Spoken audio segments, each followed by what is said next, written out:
ได้แต้มสะก้อนบ่จังเจาะเอาซิ่วบ่เจาะ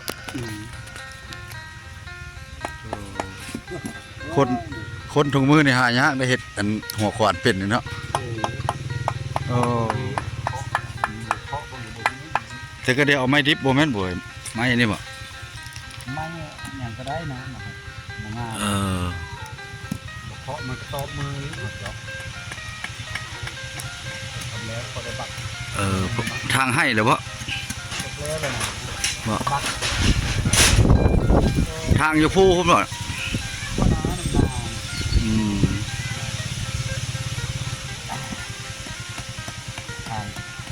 พอได้พูดเล็กน้อยหรือยาก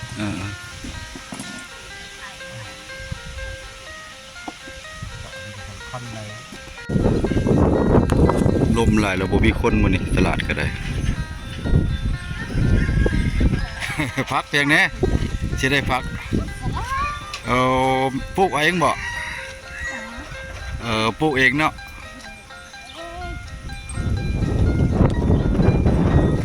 สบายเพราะว่าเฮาบ่ได้ไปตลาดไปนั่นเด้อมะเขือก็มีเนาะเอาลูกมะเขือนะ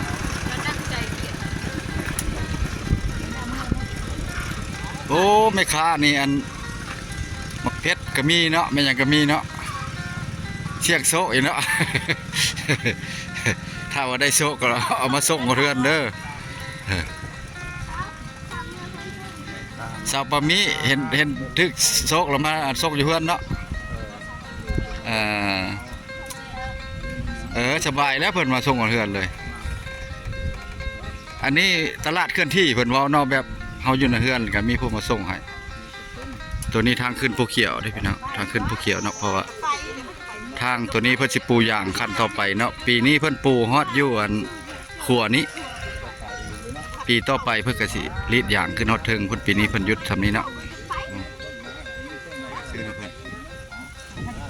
5,000พอกินอยู่เนาะพอกินอยู่เนาะพอกินอยู่เอาไม้แข็งๆแม่ตอก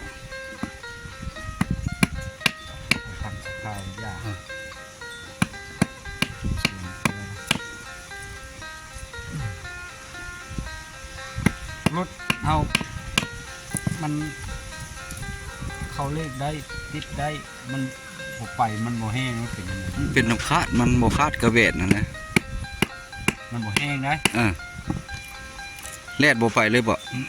ไปหน่อยนึงแล้วพอยุ่มๆแล้วยันขาดมันโบน้ำเนี่ยขึ้นแห้งสบายดีทุกคนมื้อนี้ก็พามาเบิ่งน้ำเนาะพามาเบิ่งน้ำอยู่บ้านตัวนี้เพิ่นผายกันน้ำเพิ่นไว้ใส่ไว้กินไว้ใส่เนาะหดพักหดหญ้าหดพักหดมีน้ำขึ้นเนาะเพิ่นบ้านไว้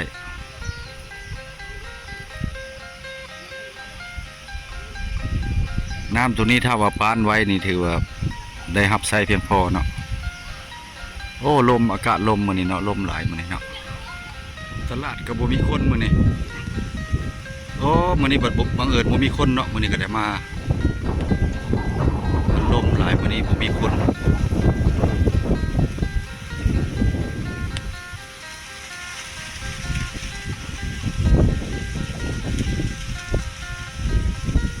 โอ้วิวนี่ถือว่าเหมาะสมเนาะลมหลายแล้วบ่มีคนมื้อนี้ตลาดก็ได้บ่มีคนเลยก็เดียวขายตลาดนี่บ่แม่นบ่ฮะ พักเพียงแน่สิได้พักปลูกเองบ่ปลูกเองเนาะ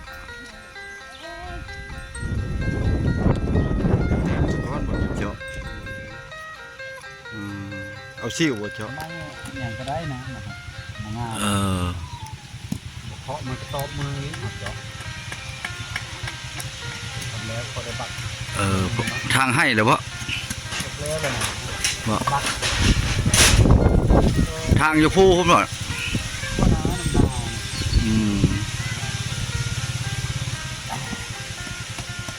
ทางเขาได้ปลูกเล็กน้อยยาก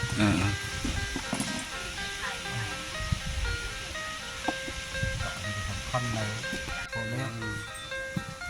เอาไม้แข็งๆแม่ตอก คันกับข้าวยาก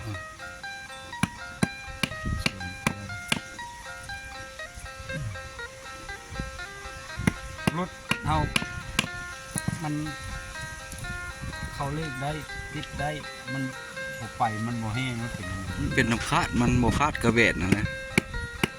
มันบ่แห้งได้ แลดบ่ไปเลยบ่ ไปหน่อยนึงแล้วพอยุ่งๆแล้ว ยันขาดมัน ฮะ ยันเป็นน้ำคาดมัน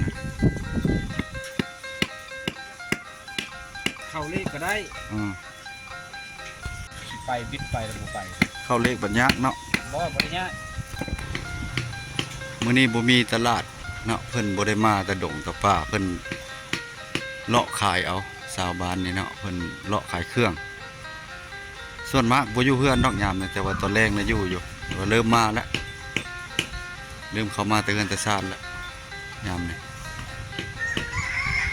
โอ้น้องๆเพิ่นเล่นเลยละสบายเพราะว่าเฮาบ่ได้ไปตลาดเลยนี่เด้อมะเขือก็มีเนาะ เอาลูกบอลเพชรนะ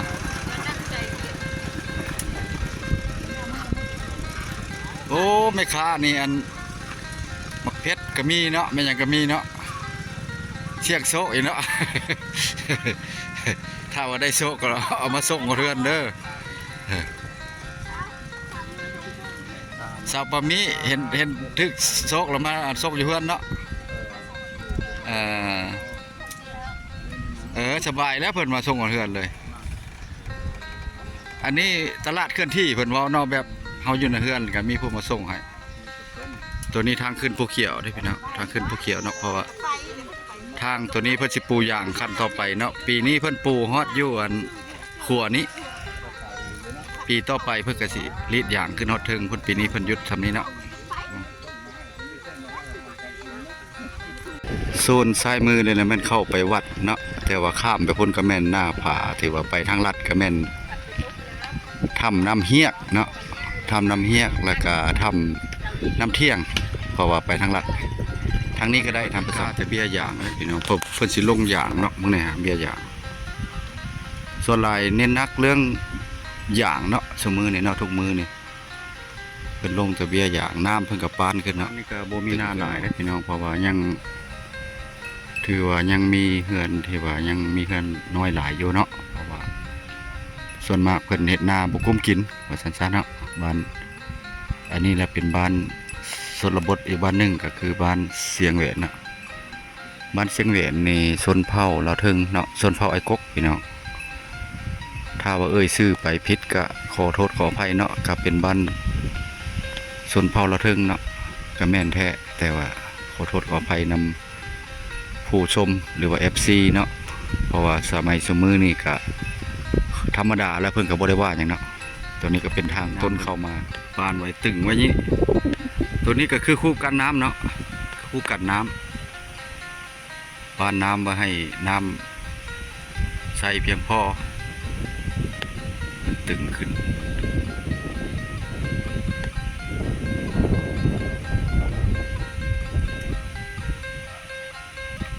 เบี้ยอย่างนี่หลายเนาะปลูกไว้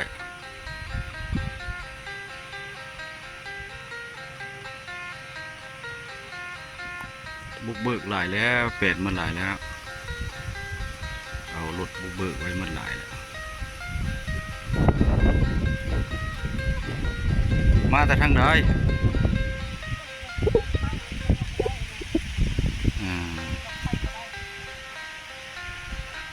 หาหน่อไม้พร้อมบ่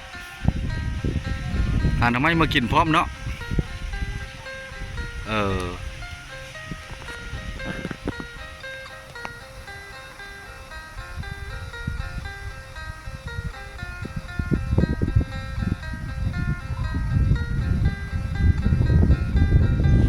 ได้ตัดภาพประฮอดวัดเนาะอยู่นี่ก็เพิ่นเอิ้นว่าวัดป่าวัดป่านี่เพิ่นสร้างขึ้นประมาณได้ ที่ว่าไข่แน่แล้วมง2-3 ปีนี่แหละท่านผู้ชมติดทงนาเลยเนาะทงนาเลยวัดป่ายังพอประมาณ2 องค์พระครูบาองค์หนึ่งเนาะวัดนี้ก็เป็นวัดหนึ่งที่ว่าศรัทธาเคยมักเที่ยวมากราบไหว้หรือว่าเสียเคราะห์บูชาเนาะสิมีครูบาหรือว่ายังพ่อมาแต่ละคนหลวงเวียงจันทน์เนาะมาอยู่ประจำอยู่วัดนี้วัดแห่งนี้เนาะได้เคยมาถ่ายปีกายนี่เนาะมาถ่ายให้พี่ให้น้องเบิ่งก็เป็นวัดอยู่บ้านกระบูดเนาะวัดกระบูดเสียงแหวนและตัวต่อไปพุ่นเนาะติดประมาณนั้นเนาะท่านผู้ชมเพราะว่ามาถ่ายบ้านกระบูดเสียงแหวนให้เบิ่งเนาะมาเบิ่งตลาดเพิ่นปิดตลาดเพิ่นบ่ขายมื้อนี้แต่ว่ามันบ่มีเครื่องป้าของหลวงตอนเช้าคือเห็นอยู่เนาะวันนี้แหละปิดแล้วเนาะคลิปนี้ก็พักไว้ซ้ำนี้เนาะน้องเนาะคลิปหน้าจะไปหาบอนดีๆกว่านี้ให้เบิ่งไปก่อนพี่น้อง